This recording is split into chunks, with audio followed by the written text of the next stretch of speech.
Good day, chess world.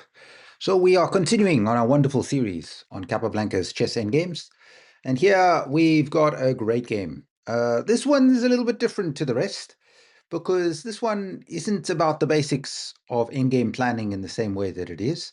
This one is, well, good old chess classic. Go after the enemy king, attack the enemy king. That's the fundamental we're talking about here. Capablanca earlier in this game wins a queen and then uses the extra queen to go and checkmate the enemy king. Well, why does this apply to endgames? Well, because, as we'll break down and have a look in this game, Capablanca can't win with pawns, so there's not enough pawns on the board. So this is going to really teach you, when you're up material, how do you convert? What is your approach in all forms of chess? It's a spectacular lesson. We're going to learn about two basic principles that you should focus on when you're up material. So let's jump in and focus on our lesson points we want to learn. So here is our basic themes that I want you to take from this game. 4 lessons we're going to unpack and jump through in this one. First of all, winning material isn't the win.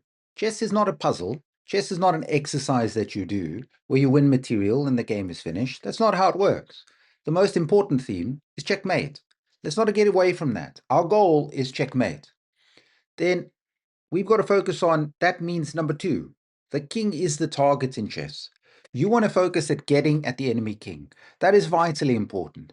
All the time, if you can attack the king, you are creating tactical opportunities. And this game is a wonderful example of this. Use the king as a target and, of course, play for checkmate. Now, of course, it's the coordination of forces that matters. This is the third lesson in this one. It's not about having more pieces on the board. It's about what your pieces can do for you, how they can coordinate. And this is what Capablanca does brilliantly in this game, is that common theme of going after the enemy king, tying down the enemy king. And then finally, don't get distracted by unnecessary pawns or little tactical tricks. Your focus is on getting at the enemy king. And when we talk about that, remember, if you have a check, you're halfway to a tactic. So if you can expose the king, give them check, and attack something else, boom, we win material. Let's jump in and understand what happens in this game with Capablanca and what we can learn from this one. So we have ourselves here, endgame 22, this wonderful situation here where Capablanca is playing white against RT black, and the earlier part of the game is really great to go through. By the way, nice recommendation. Join the mailing list. You can see the rest of the game with some nice annotations, because Capablanca does a brilliant job to trap the opponent's queen, win the queen. But now we get to an important discussion in this case. Yes, he's not playing against someone who's black. He's playing against a player named RT Black here in this case. So really wonderful for us to look and learn from.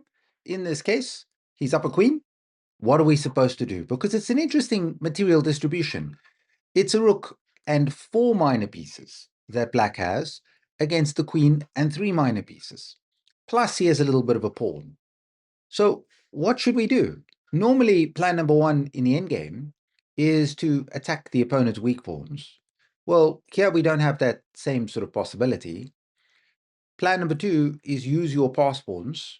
Well, we don't quite have that in this case. The key theme is the king.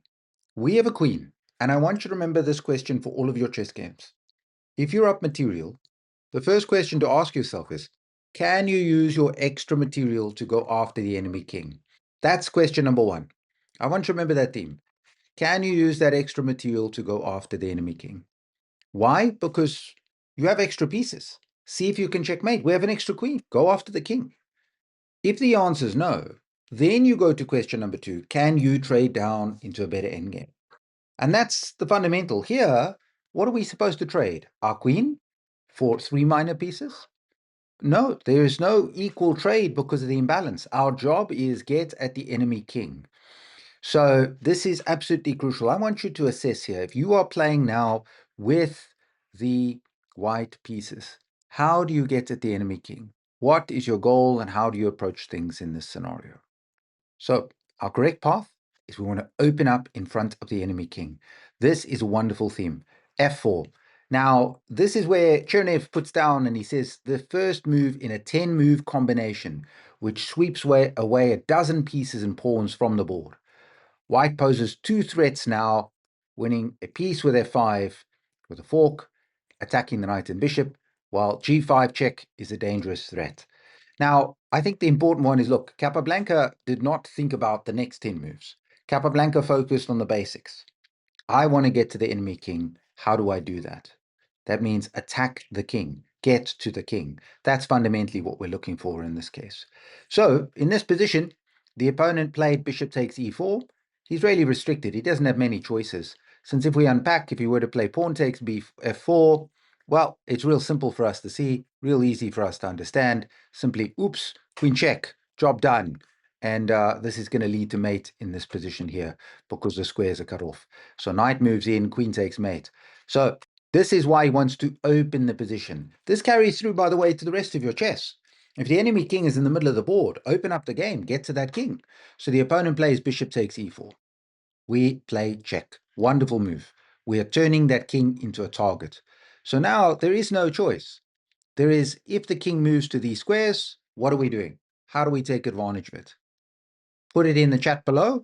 I'm really pleased that quite a few people are sharing their calculation analysis. King g6, king f5, they fall down to the same kind of problem. So let's see who's on the tactic alert there. So this is why in this case, he plays knight takes g5. He has to. We simply take the piece. Thank you very much. Pawn takes check. Now we get king takes g5. And then simply bishop takes e4, knight takes. Now the dust is settled. And Capablanca, by attacking the king, has won more material. He's won a piece. Very instructive. He's turned the enemy king into the target, which helped to set up some of those tactics. Now the rest of the position falls. He grabs on f7. Absolutely wonderful. The opponent plays check. We simply play king g2. Rook takes c6. Oh no, we've lost material here because he went and oh no, this has cost us material because we lost our piece in this case. No, Capablanca has this totally under control. The goal is getting at the enemy king. So I want you to think, what tactic do we go for here? Because there's a lot of tactical opportunities. So in this one, the best move, we can play queen d5, but it is not as good as the simple queen takes g7 check. As we will see, there is no chance for them to hold on to this knight. Remember what I said in the introduction. If you have a check, you're halfway to a tactic. You see, the building blocks of tactics are checks, captures, and simple threats. Those elements combined. So if you have a check, you just need one more. And that could be a capture or a simple threat. And that's what it is. The king is exposed. The king runs to h5. Doesn't matter if he went to f5. We're getting to the same point. King g5, queen takes. Now we have grown our material advantage. So, okay, the opponent plays rook to c5. He says to Capablanca, I don't know how you're going to win, because I have so many pawns. You have none. Remember the endgame. Plan number one, attack the opponent's weak pawns. That kind of doesn't apply here, because if we do attack the opponent's weak pawn, well, it doesn't end up in much. So that's why this is a little bit more difficult than we expect. If we attack the pawn, they can defend it with their bishop. Capablanca focuses on the correct theme, the enemy king. The enemy king is completely exposed and we have a queen. And remember, I've said it to you, go through the previous games, go through the notes for those of you who signed up to the mailing list.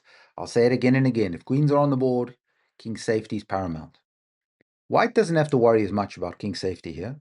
There's very few pieces that can come for his king.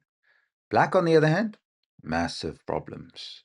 So here, knight g3, we go for the enemy king. And this is so very important. Remember, if you want to get checkmate, you're going to need two pieces at the end versus nothing. The queen would be giving check and the knight defending. So our goal is right now, go after that king. They play king f6 trying to stay alive. And now Capablanca switches back. He plays queen d5. By all means, nothing wrong with this. The opponent plays bishop c5, knight to e4 check. And then we get this move king to e7. How do we continue to go after the enemy king?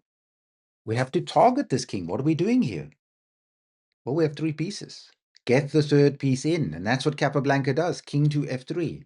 I want you to see this theme. When you've got that extra material, the extra queen, keep focusing on attacking the enemy king. Keep making that the entire theme of your game, because your opponent's king is continually getting harassed.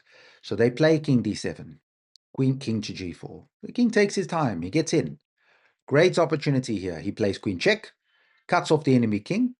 Maybe there was a quicker win here that Kappa could have done with his knight coming to f6, but he's got a clear theme, which is really wonderful. Now the knight comes into f6, rook c7. Check. Notice what the opponent is trying to do. He's trying to run as far away as possible from this king, because he knows if 3 pieces come for him, he's going to have problems. So now, king to b7. None of this changes. Knight d5, we harass the rook. Rook to c8.